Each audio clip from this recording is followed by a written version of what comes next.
Hoje a nossa vida não é nada sem tecnologia. Nossa aula é um grande exemplo disso. Bom, você vai ao mercado, produtos industrializados. Você vai numa autopeça, produtos industrializados. O nosso dia a dia, ele é movimentado por esses tipos de produtos. Na nossa aula de hoje, eu, professor Roberto Stabile, vou falar um pouquinho sobre indústria, um início básico para a gente entender os tipos de indústrias e algumas estratégias dessas indústrias. Depois a gente vai falar um pouquinho sobre revolução industrial, depois vamos falar um pouquinho sobre modelos de produção e aí evoluindo tudo sobre o processo industrial que movimentou muito a sociedade. Então vamos lá, olha só. Aula 1, indústria.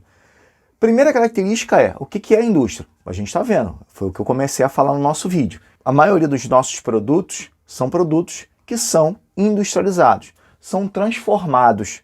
Você tinha uma matéria-prima e essa matéria-prima foi transformada em um produto para fazer N fatores. É claro que esses produtos já fazem parte do nosso dia a dia e muitas vezes a gente não consegue mais desenvolver, manter uma sociedade mais estruturada sem esses produtos. Bom, então eu coloquei aqui, ó, transformação da matéria-prima em algum produto elaborado. Ok. E aí, hoje nós estamos falando sobre isso, mas vamos pensar nos séculos passados. Por isso que eu coloquei aqui, ó, cada tipo de indústria tem o seu nível de tecnologia. E aí eu dei dois exemplos, na verdade, duas características que a gente pode falar, conceitos que a gente pode falar relacionado à indústria. O primeiro é a técnica, é aquela habilidade, fala assim, ó, eu tenho técnica de fazer isso. É aquela habilidade que você desenvolve para cumprir um determinado trabalho. Então, quando você cumpre um determinado trabalho com uma habilidade, você tem a chamada técnica.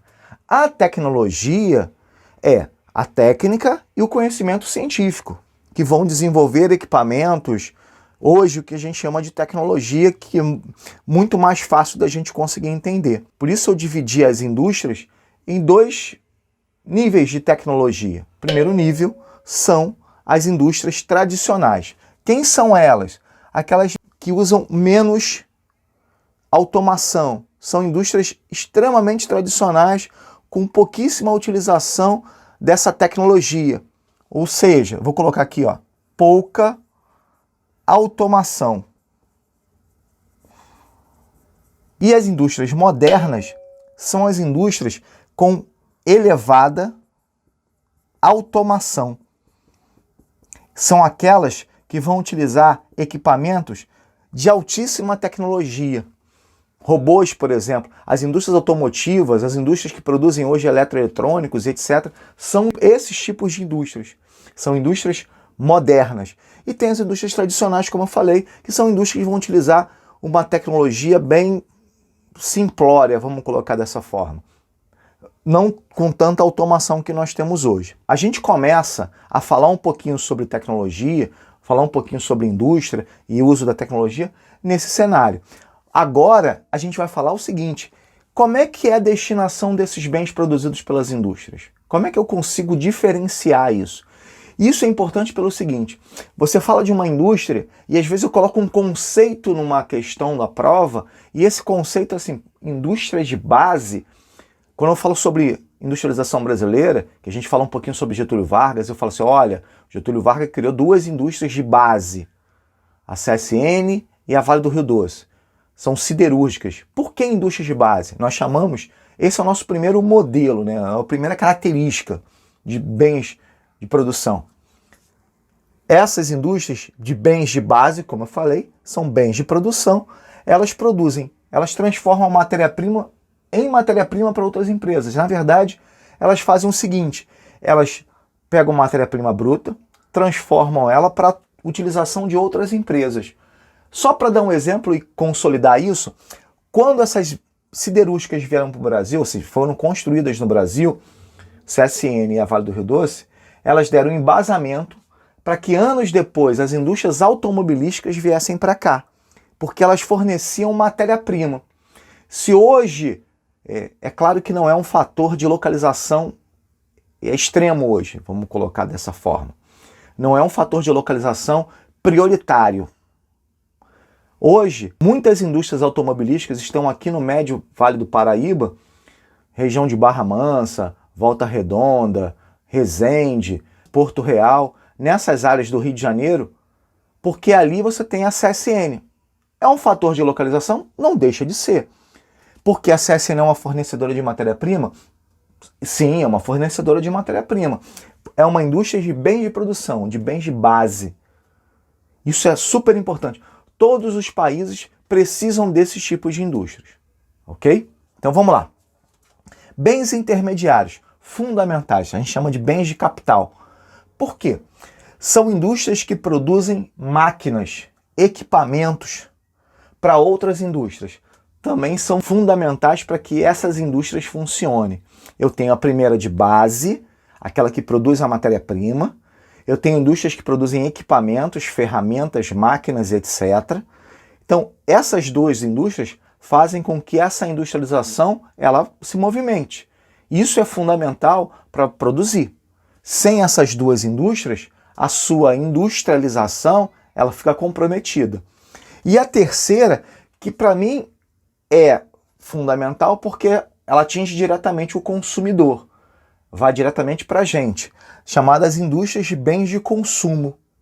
Bens de consumo duráveis e não duráveis. Essas a gente conhece muito bem porque ela atinge o nosso dia a dia. Ela atinge a população mesmo. Quem é? Quando você vai ao mercado comprar o arroz ou o enlatado, por exemplo, ou quando você vai comprar um automóvel, um equipamento, um celular, por exemplo, uma máquina fotográfica. Essas indústrias são indústrias de bens de consumo. Duráveis são aqueles que têm um tempo de duração maior, o automóvel, o eletroeletrônico, etc. Os não duráveis são os alimentos, são mais perecíveis, vamos colocar assim.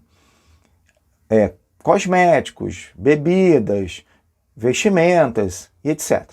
Então essa indústria ela é muito conhecida, porque a gente visualiza com muito mais frequência. Por isso ela é muito conhecida, porque a gente está consumindo constantemente. E nós somos um país também consumista. Não somos iguais aos Estados Unidos, mas somos um país consumista também. Por isso, essas indústrias, as transnacionais, que depois a gente vai falar com mais calma, elas vieram para o Brasil em grande escala, porque nós também nos tornamos um país consumista. E aí todo mundo fala assim, pô, então acabou. Não, olha só, eu coloquei aqui uma interrogação que eu acho super importante a gente comentar sobre isso, porque sempre tem algumas questões em prova sobre essa dinâmica de estratégias empresariais. Por que estratégias empresariais? Eu coloquei 3 aqui, eu vou até citar mais uma, que não é tão comum de serem citadas nos livros, mas eu acho importante. Essas estratégias empresariais são muito comuns nas empresas de bens de consumo, onde a população está atrelada literalmente a isso, diretamente a isso. Bom, olha só, cartel. Todo mundo já ouviu falar em cartel. E aí quando a gente aprende lá na educação, no ensino fundamental, o cartel é o quê? O cartel é estipulado um preço único para um determinado produto. E o exemplo que a gente sempre dá é o posto de gasolina, que coloca lá o preço da gasolina, o preço dos combustíveis, num valor único em todos os postos da região. Isso é o cartel. Ele é muito mais do que isso, é claro. São grandes empresas que estipulam de uma certa forma preços únicos para você não ter uma concorrência tão desleal. Vamos colocar desleal, seria uma palavra nem tão correta assim, mas uma concorrência. Se você coloca o preço igual para todo mundo, consequentemente o consumidor não precisa ficar escolhendo quem está mais barato, quem está mais... Não, ele vai, qualquer o primeiro que ele parar, posto de gasolina, por exemplo, para abastecer, ele vai lá, entra e abastece, porque os preços são iguais. É proibido no Brasil, mas é muito difícil você visualizar isso. Imagina você vai num posto, a gasolina está R$ 3,79. No outro posto a gasolina está R$ 3,80. Na verdade, praticamente é o mesmo preço. Não vai fazer diferença alguma. Mas como você vai comprovar isso como crime? Já que, literalmente, entre aspas, os preços são diferentes. É muito difícil. O truste é o segundo exemplo nosso de estratégia. A gente tem 2 características de truste. Bom, Mas primeiro a gente vai falar sobre ele. O que é o truste? O truste é o seguinte: quando uma empresa se associa a uma outra do mesmo ramo e de uma certa forma até compra, tem as ações, o domínio acionário, para que essas duas empresas do mesmo ramo dominem o mercado. E a gente tem uma porcentagem que varia, se eu não me engano, 69%, 70%, para você controlar o mercado. Porque imagina uma empresa de grande porte se associando a uma outra de grande porte, mesma produção, e aí eles dominam 90% do consumo. Praticamente eles dominaram o mercado. Se eles dominaram o mercado, qual é a consequência que eu tenho para isso? As outras empresas praticamente vão falir. Então, isso também é proibido, é claro que é proibido, porque, eu vou dar um exemplo, aconteceu alguns anos atrás, quando a Sadia e a Perdigão se uniram, formaram a BR Food. Elas passaram a controlar a grande maioria do mercado. No entanto, o próprio CAD, que é o órgão que cuida disso, obrigou essas empresas a venderem parte das suas propriedades, do seu potencial econômico, para que outras empresas ganhassem força.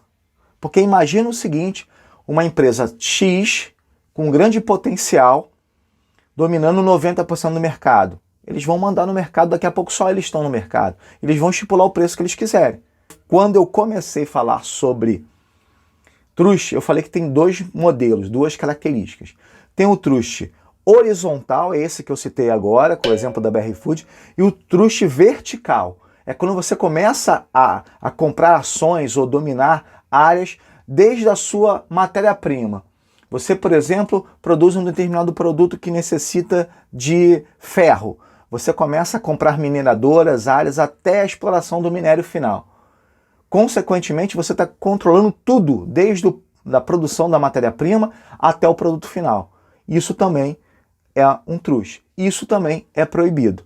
Porque você começa a controlar e aí você vai estipular também uma demanda de valores para as suas mercadorias. Se a produção você produz menos, a sua mercadoria, por exemplo, vai valer um pouco mais. Seria uma outra característica.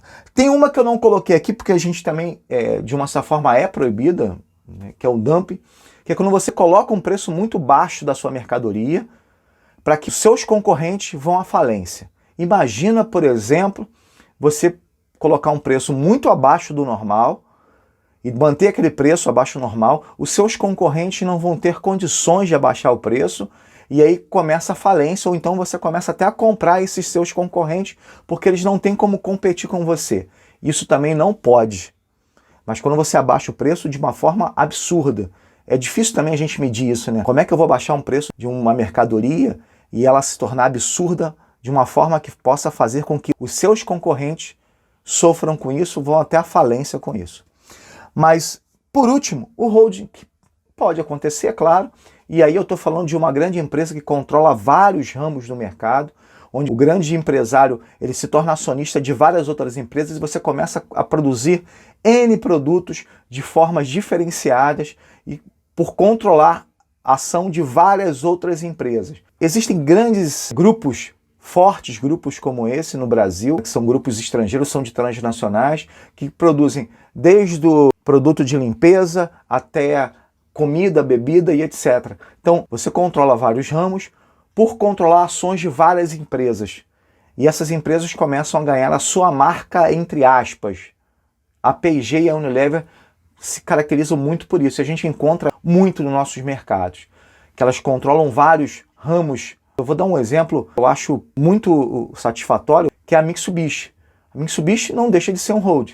A Mitsubishi, você tem um banco, você tem produção de automóveis, você tem produção de eletroeletrônicos, é um grande exemplo disso. Então, quando a gente pensa assim, Mitsubishi, você tem vários ramos do mercado sendo, de uma certa forma, produzidos ou controlados por eles. Galera, essa é uma introdução, como eu tinha comentado com vocês, a gente só está dando o primeiro passo para a industrialização.